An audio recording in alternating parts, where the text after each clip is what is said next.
So my name is Jennifer Hall. I come from Leelanau County Sheriff's Office, Northern Michigan. I worked in the jail side for 23 years, ended my career as a staff sergeant there.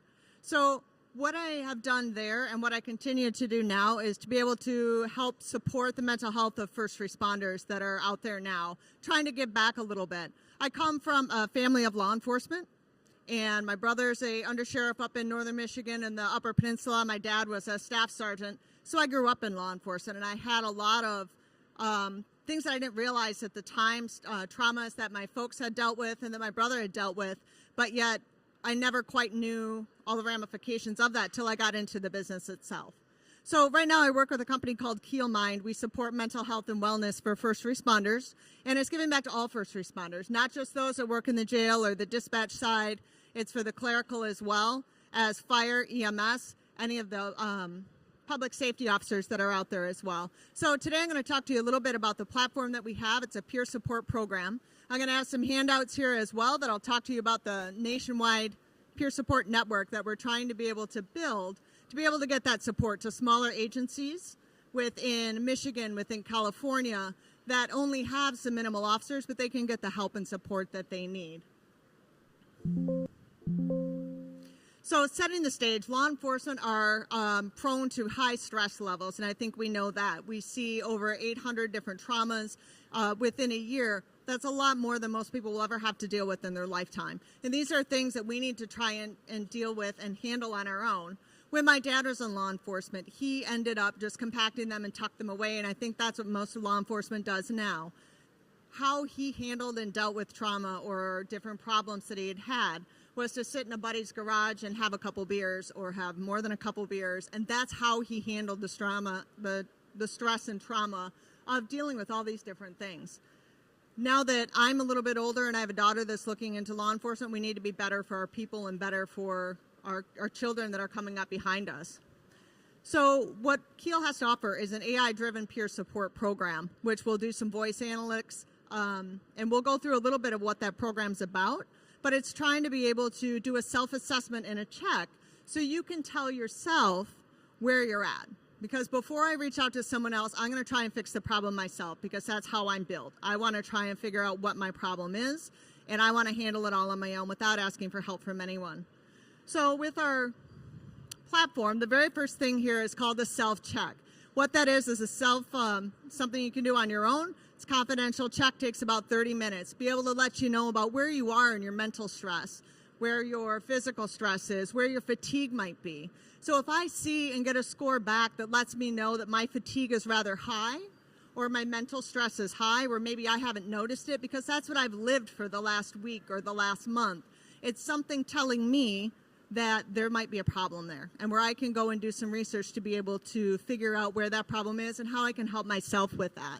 I'll show you that self-check in a minute, but once we do that, once I do the self-check, if I realize that maybe sleep is a problem, then I can go to something called the Wellness Hub, look up where my sleep problems might arise. Maybe I'm on shift work and I want to be able to have something that'll help me with that. So I can go to the Wellness Hub and it will be able to talk about any sleep disorders or how to get better sleep and give me some of those tools and empower myself how to be able to do better and how to fix that problem on my own. Another option here is to be able to go to your own peer supporters. And what that is to be able to connect with another first responder that's throughout the United States or throughout your own agency, depending on how we set that system up, where I can go through and figure out what's going to be my best match. So when I go through to do the basic self-assessment, it gives me a couple different options here. These are the results that it ends up spitting back as far as where some of the problem areas might be. So if I go to look for a peer supporter and I want to be able to connect with someone, perhaps I want someone in my own age range. I don't want to talk, I'm 46. I don't want to talk to a 20-something that just got on the job that knows nothing about nothing, that maybe hasn't been through a child death or a suicide or a major car accident. So I want to be able to connect with someone that's able to have those same shared experiences that I have. So once I get that and fill all the information out, it's the different things that I want that information about. It comes back with something called a Keel Reel. And what these are is the peer supporters will actually have a video that talks about some of their shared experiences, a little bit about who they are and some of the things that they've gone through. So I can listen to a few of those different things and see who I might be able to connect with. And then I can reach out on the platform to be able to say, hey, yes, I do want to be able to set up a meet. Or maybe I can initiate a chat or a talk or a video chat with you as well. I think that all leadership begins at the top. So we need to be able to have the buy-in from the sheriffs and the chiefs and the jail administrators and the supervisors there.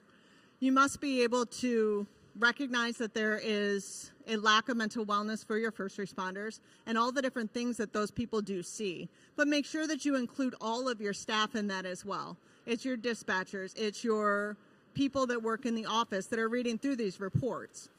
So making sure that strong leadership, we're going to, it's basically instituting long-term resiliency within your own department. And it's also helping to build people that are going to stick around your department as well, because the mental well-being is going to be in a better place.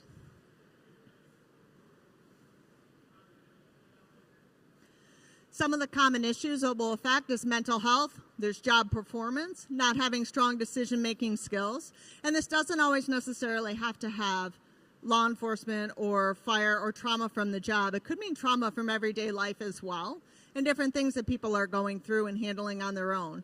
Maybe there's some different problems at home that we need to be able to reach out and get some assistance with.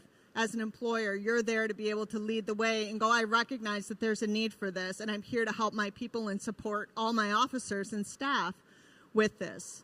Early intervention and peer support, I believe, are key to being able to get this going and get things rolling. Getting the word out that it is okay to be able to ask for that mental health and support, and getting that approval amongst your peers that, hey, this is okay and we can do this, because we all have had these same shared experiences. All of the content that we have here as well, we have something called the Wellness Hub where you can look up some different information there. It's all geared towards our first responders. So it's for communications, it's managing, maybe you're getting ready to retire and you have some questions about life after retirement. When I left my job, I left because of a medical issue and it wasn't my choice.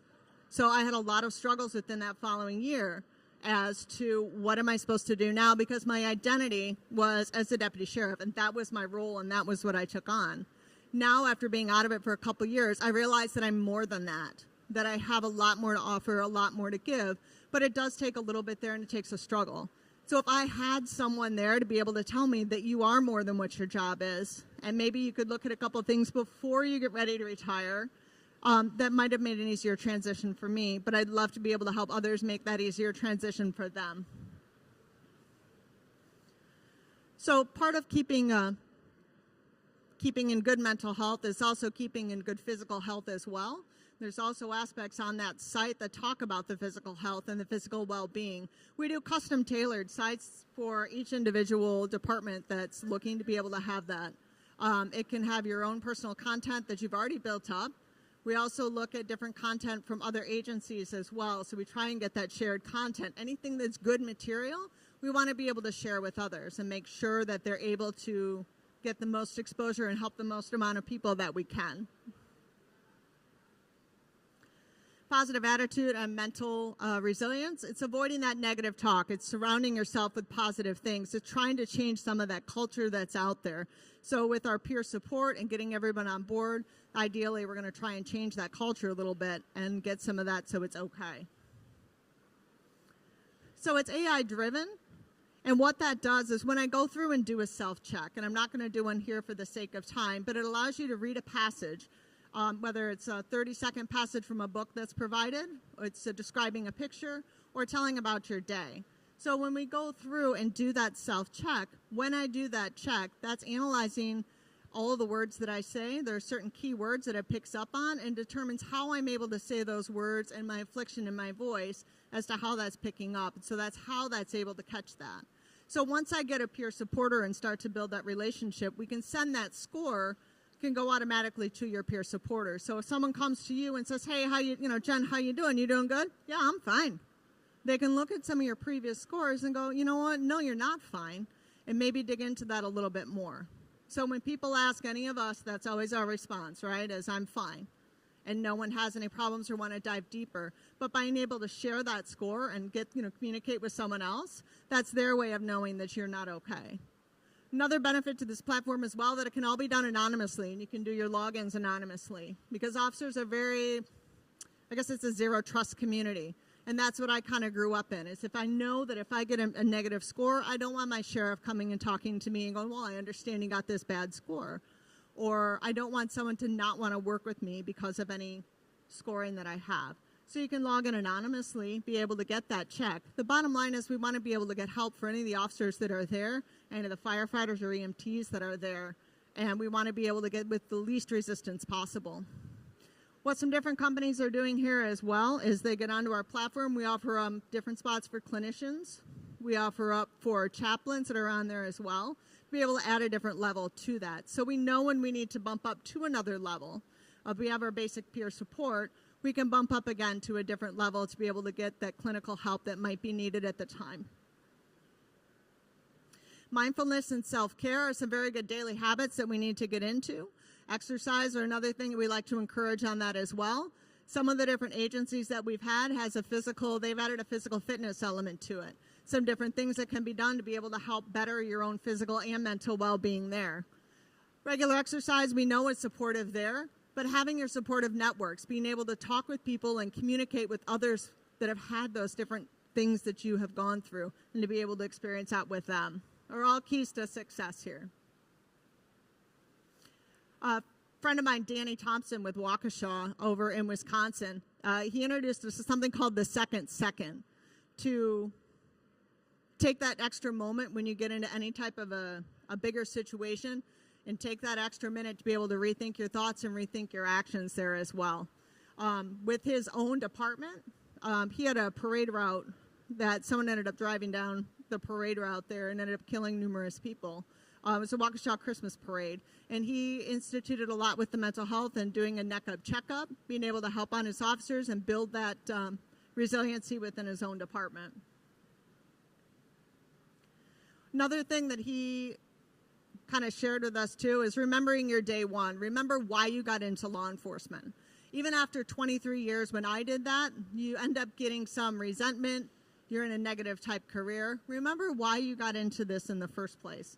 Why did you start? Why did you choose law enforcement? What was your motivation to get in there? Sometimes that helps to build that communication with other fellow officers as well, getting them to remember what that spark is. I got into it because it was a family business and I wanted something else other than what I went to school for. Turns out it was a good role for me and I ended up fitting in just well. Prioritizing your self-awareness is one thing with the mental health checkup, is to be able to kind of check things on your own and make sure that we're good there and see where your level is at before reaching out to someone else. Leveraging these support networks, getting these peer connection, making sure that you have all those professional resources there, and being able to make it nice and easy for them to be able to access those resources as well. We want to break down as many barriers as we can. When I was at the department, my own sheriff had said, if you have a problem, we're here to help you, just come talk to me. Sheriff was the last person that I wanted to talk to if there was any problem. Nothing against my sheriff, a lot of respect for him, but I wanted to talk to someone that was kind of at a different level. I didn't want to go talk to my boss and tell him that I was struggling or having a hard time. So that's where more of the peer support program comes into play. So my hope and thought is that if you can build some resiliency within your department, build up a peer support program, and if you're a small jail, like what I had with mine, I had 20 corrections officers. I think we had 20 certified officers at the time. When trying to connect with someone that was maybe my own age, that had some of those shared experience that I had one other option, and that was not going to be a good fit, and I really didn't want to talk to her. But if I could talk to someone in Omaha, Nebraska, or California that may have shared some of these same experiences that I've had, I think I would have been a lot more open to being able to chatting with them, someone that I will never be able to roll a call with, someone that I'm not going to see on a day-to-day basis, but someone that has those same experiences I have, that maybe dealt with a suicide in the jail. So they know what some of those things are and how that ends up working. So I've got a couple pamphlets. I'll get them set up here if anyone wants some more information on that. We are working on building up the peer support network as well, which is being able to build a network throughout all of the U.S. And it's free to be able to do. It's free to be able to sign up. It only takes about 30 minutes, but all it's simply saying is we're in support of this. We're looking at legislature and trying to find funding programs here as well to be able to help fund that for us, because many agencies don't have that in their budget to be able to build that. So if we can build up that peer support network, then that'll help us all throughout the country. I will leave my name up there on the very last slide, so you have that. We're going to hand out a little bit of information about that National Peer Support Network, and I thank you all for your time here today.